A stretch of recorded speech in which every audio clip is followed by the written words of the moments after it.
de pie. Y Pablo le dice: Silas, nos amarraron las manos y nos amarraron los pies, pero no nos amarraron la boca. Y comenzaron a cantar. A lo mejor Silas y Pablo cantaban un corito que dice: batalla no es batalla si no viene la prueba, si no viene la lucha. Batallando no es batalla, con Jesús yo iré y ganaré la batalla.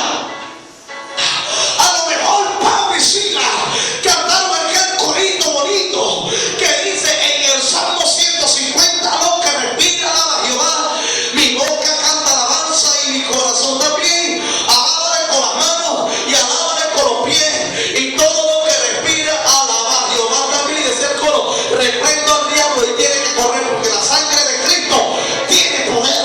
A lo mejor el apóstol Pablo y Silas cantaron aquel corito que dice: cuando pases por el fuego no te vas a quemar, y si pasas por las aguas no te ahogarán. Pasa como Israel que va a atravesar. A lo mejor el apóstol Pablo comenzó a cantar el salmo que dice: